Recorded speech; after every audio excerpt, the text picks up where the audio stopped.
Partnerem kanału jest Chroneo.pl, miejsce, gdzie kupisz od ręki nowe i używane zegarki Rolex, Omega, Cartier z gwarancją autentyczności. Cześć, mam dla Was dzisiaj recenzję chronografu od jednego z moich ulubionych producentów, czyli marki Christopher Ward. Jest to chronograf kwarcowy, który zakupiłem wyłącznie w celu zrobienia recenzji, ponieważ jest to naturalne, idealne uzupełnienie mojego filmu, w którym opisywałem Wam, dlaczego zegarki kwarcowe właściwie w ogóle mnie nie interesują. Jednym z tych moich kluczowych argumentów, który w tamtym filmie chyba niewystarczająco jasno wyłożyłem, ponieważ był często niezrozumiany lub zrozumiany błędnie, było stwierdzenie, że zegarki kwarcowe co do zasady jakościowo kończą się tam, gdzie moje zainteresowania zegarkowe w ogóle się zaczynają. I właśnie ten Christopher Ward C63 Valor posłuży mi tutaj jako zobrazowanie tego, co miałem na myśli. Jako wyjątek od tej zasady, wobec którego ona nie obowiązuje. Bo od wszystkich reguł, wszystkich zasad zawsze znajdziemy jakieś wyjątki, które potwierdzają jej słuszność. I nim właśnie jest ten zegarek. Christopher Ward to marka z zaledwie 20-letnim stażem, która w ostatnim 5-leciu przeszła spektakularną drogę od bycia typowym mikrobrandem oferującym atrakcyjnie wycenione zegarki z designem przywodzącym na myśl najbardziej ikoniczne projekty i trendy tej branży, po markę dzisiaj będącą jednym z najciekawszych graczy swojego segmentu.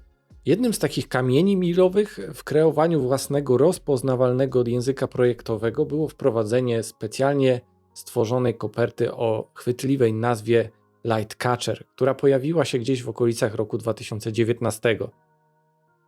Moje pierwsze spotkanie z Christopherem Wardem wsadzonym w tą kopertę było dość szokujące. Ja miałem wtedy na ręku pilota IWC i tak zestawiając tego mojego pilota z zegarkiem Christopher Ward, ja stwierdziłem, że one są zwyczajnie lepiej wykonane.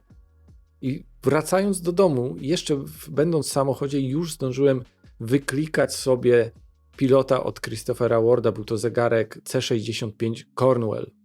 Naszło mnie wtedy nawet napisać takie długie porównanie na grupie czasoholików, w którym doszedłem do wniosku, że ten Christopher Ward kosztujący 1/5 bodajże pilota IWC jest nie tyle lepiej wykonany, co jeszcze ma lepszy mechanizm, ponieważ w obu pracowała Selita SW200, z tym, że w Christopherze Wardzie była z certyfikacją chronometru, natomiast w IWC tej certyfikacji nie posiadała. No i wtedy stałem się fanem tej marki. Co jeszcze było potęgowane przez wypowiedzi szefa Mike'a France'a, który niejednokrotnie podkreślał, jakimi zasadami kierują się choćby przy wycenianiu swoich zegarków, których cena nie powinna nigdy przekraczać trzykrotności kosztów produkcji. Co wiele mówi nie tylko o zegarkach Christopher Ward, ale o całej branży ogólnie.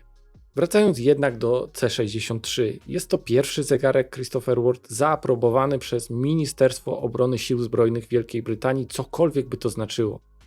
Wiecie już, że mnie te historyjki ani trochę nie obchodzą, ale dzięki temu otrzymaliśmy pięknie wykończony dekiel zegarka. Rzadko zachwycam się takimi elementami, ale spójrzcie tylko, z jaką dokładnością ten grawer został wykonany. No jest to coś pięknego.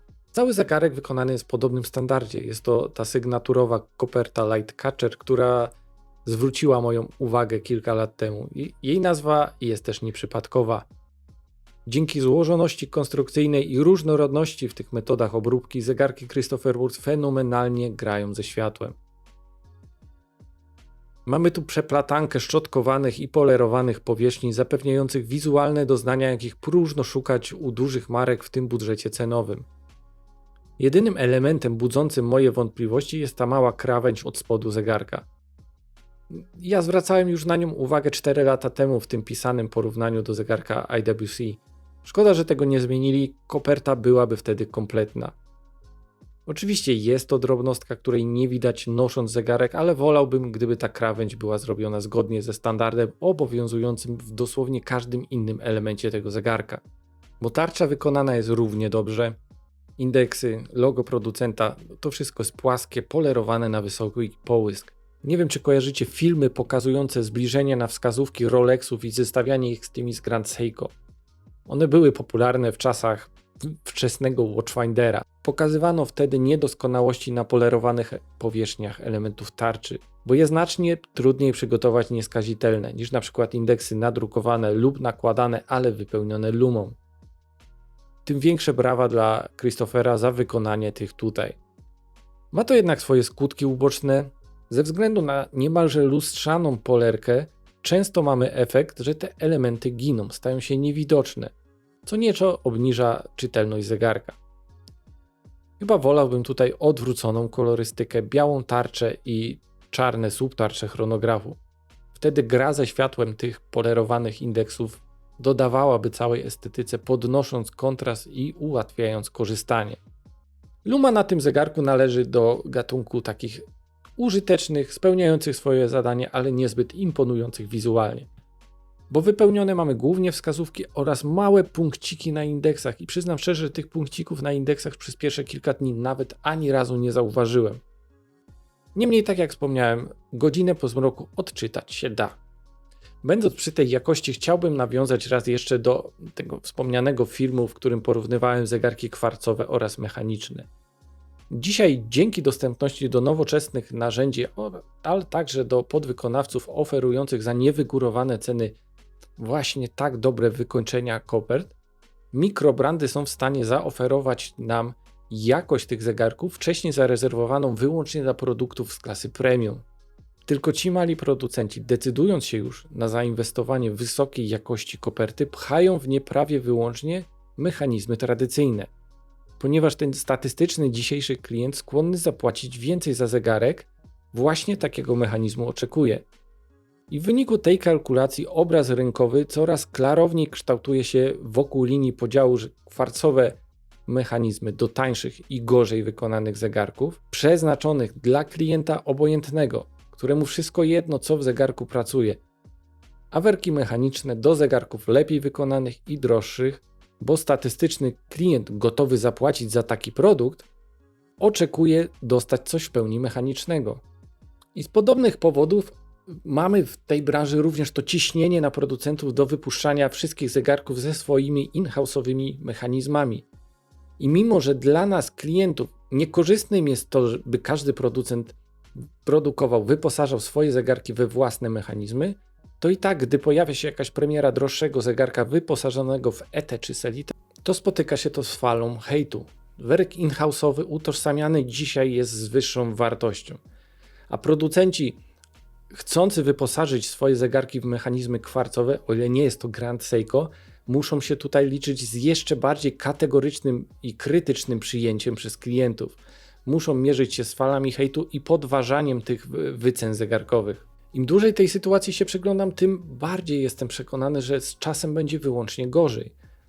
Wraz z tą zauważalną marginalizacją kwarcowych mechanizmów w ofercie Grand Seiko oraz tym coraz większym skupieniu Citizena przy nowych premierach na właśnie werkach mechanicznych, zaczyna po prostu brakować czegoś, co mogłoby przekonać niezdecydowanego klienta do zegarków kwarcowych.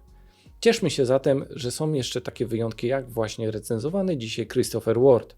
Niemniej nawet podchodząc bardzo poważnie do kwestii wykonania zegarka kwarcowego, producenci muszą mierzyć się z problemem, na który wpływu nie mają.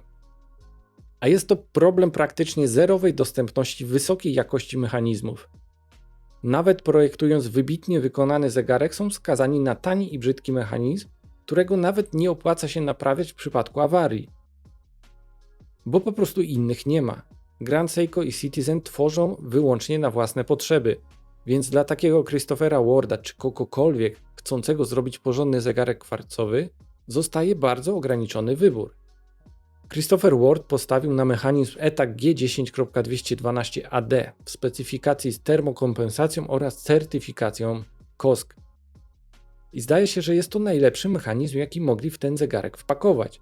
Mechanizm kosztujący w detalu jakieś zawrotne 60 franków szwajcarskich. G10.212 jest co prawda mechanizmem naprawialnym, ale ze względu na jego koszt te naprawy raczej nie są opłacalne i lepiej wymienić cały mechanizm. Tutaj na tak zwany ratunek mógłby przyjść właśnie ten wspomniany certyfikat chronometru, który kosztował zapewne więcej niż sam mechanizm i z tego tytułu być może w ramach gwarancji będą je naprawiać zamiast wymieniać. Ale właśnie z takimi dylematami mierzy się dzisiaj producent, myśląc o dobrej jakości zegarku kwarcowym. Ta rewolucja dawno się zatrzymała i dzisiaj już nie ma za bardzo nic do zaoferowania. Jest raczej w fazie zwijania się niż rozwijania. Mam nadzieję, że teraz nieco lepiej rozumiecie, co miałem na myśli, prorokując, że przyszłością mechanizmów kwarcowych jest zasilanie zegarków tańszych i gorzej wykonanych. Użytkowo temu mechanizmowi nie można jednak niczego zarzucić.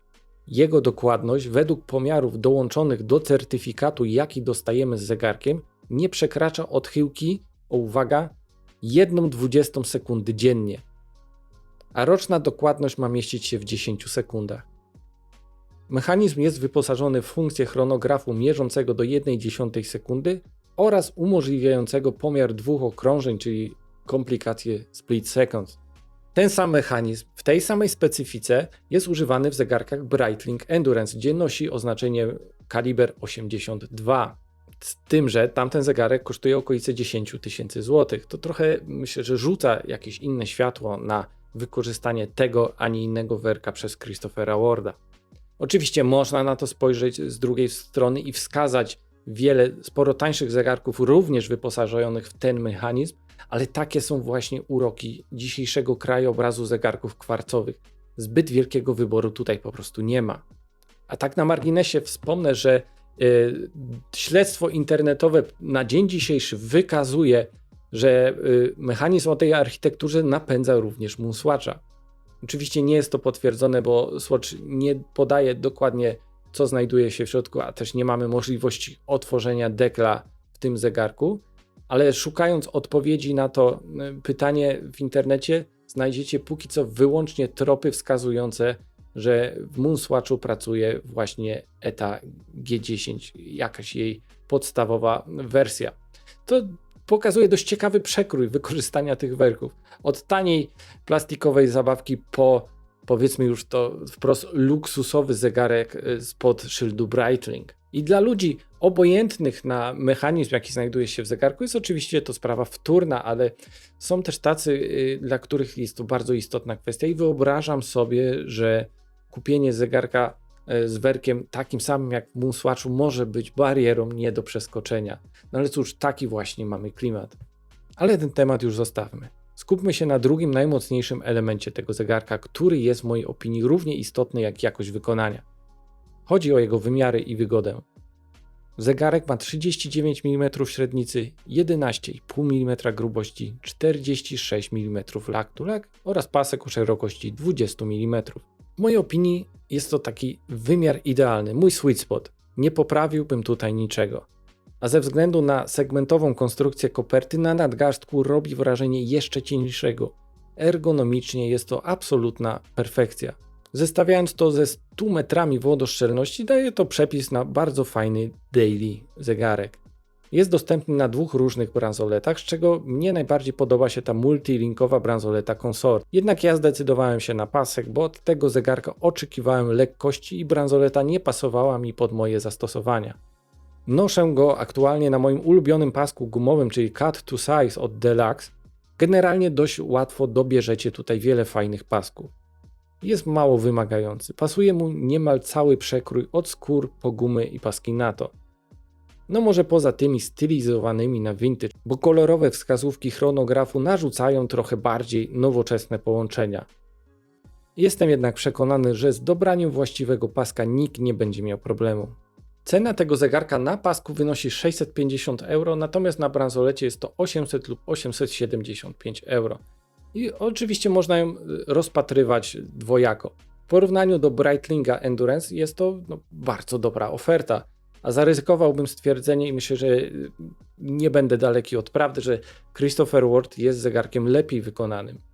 Znajdą się oczywiście też tacy, którzy stwierdzą, że jest to dużo jak na zegarek kwarcowy. I jest to właśnie ciągle powracający problem rozpatrywania tych zegarków. I ja się nie dziwię producentom, że inwestując w lepiej wykonane czasomierze, wolą tam choćby dla bezpieczeństwa wpakować werk mechaniczny. Jestem ciekaw, do której wy grupy należycie. Do tych, co uważają, że jest to świetne value for money, czy do tych uważających, że takie pieniądze za zegarek kwarcowy to już troszeczkę za dużo. Obstawiam tę pierwszą grupę przynajmniej w większości. Znam was już trochę po waszych komentarzach. Mnie ten zegarek bardzo się spodobał, nosiłem go dość sporo. Co prawda do kwarców się nie przekonałem, ale skłamałbym mówiąc, że nie robi na mnie wrażenia. Dzięki za obejrzenie i do zobaczenia następnym razem.